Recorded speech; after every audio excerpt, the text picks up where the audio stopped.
Number 5. Lack of inclusion in the Wizarding Worlds, particularly Diagon Alley. My last Fed Up episode covered this in great detail, so you'll want to go back and listen to my thoughts. Click on the annotation and pause this video. I'll wait here for you when you get back. If you've already seen it, though, just keep going. Alright, let's keep going. I know that there are a great many folks who don't agree with my view, and there are those who will, despite the lack of inclusion, get themselves into the world of Harry Potter after visiting the Wizarding Worlds at Universal Orlando. But from a personal standpoint, that's me, Tab G, do not, nor will not, feel included in the Wizarding Worlds. Diagon in particular is claustrophobic at best. I've yet to find anyone who sees it the way I do, but perhaps more so than this reason, the next entry will bring a few more folks my way. Number 4. Wand magic. Now, anyone who has visited Wizarding World after Diagon Alley may have noticed something new has been added, not just to Diagon Alley, but to Hogsmeade at I of A as well.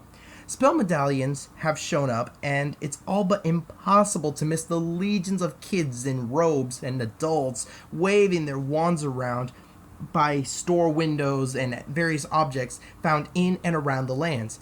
Yes, once Diagon Alley opened up, it became possible for non-magic folks, or muggles that is, to cast spells using wands. This seems like a nice little addition, until you consider the cost of admission. Each interactive wand you buy will set you back $44.95.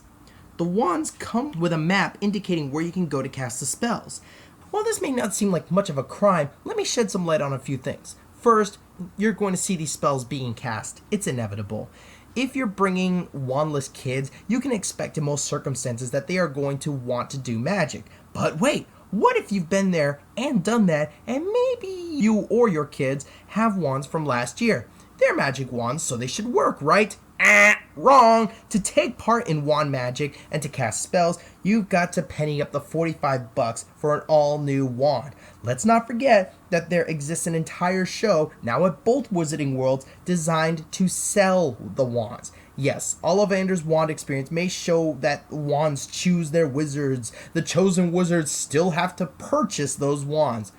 Now, even Harry had to buy his, mind you, but man, does all this seem like a strong use of emotional manipulation to sell you a wand? Now, interactive windows are available at Magic Kingdom too, with Sorcerers of the Magic Kingdom. How much will that set you back outside park admission? Zip, zilch, nada, zero, bupkis. Sorcerers is free. Even Agent P's World Showcase Adventures is free. And each new day will net you 5 free cards unless you buy them extra ones in the store or something. Quite a savings when you compare it to wand magic. Number 3, Gilly Water and the potions. I know, I'm really focused on Wizarding World, but by far the strangest thing I've found, and what feels like the most financial extortion, is the Gilly Water. Now, for those who don't know, Gilly Water in the Potter series allows the consumer to grow a temporary set of gills and was used in the 4th film during a big tournament. Gilly Water in Wizarding World enables consumers to stay refreshed and hydrated. No special powers, fairly ordinary water, and I really hope you like that fancy shape and label because you'll be paying $4 for it. $4 for a bottle of water! We don't have to wait till 2018 to see ridiculous water prices. The future is here! But wait, if you like overpaying for magical souvenirs, there's more. Head over to Eternal's Elixirs of Refreshment and you can add a zesty tang to your Gilly Water to make it a magic potion. Pure magic, right? Well, the taste certainly enhances, ranging from sweet to tangy depending on what you get. This add-on will set you back $3.99 for a direct mix-in with a purchase of Gilly Water, for $4.25 you can get your own bottle of potion concentrate mixed in with your own water, with the benefit of a nice tiny souvenir bottle with a fancy label. Either way, between the potions and the Gilly Water, you're looking at a lot of money for some minor refreshment. Number 2, the lockers. This is a far more maligned bit of contention with most Universal guests. 6 attractions between the 2 theme parks require that all loose articles be stowed in free ride lockers.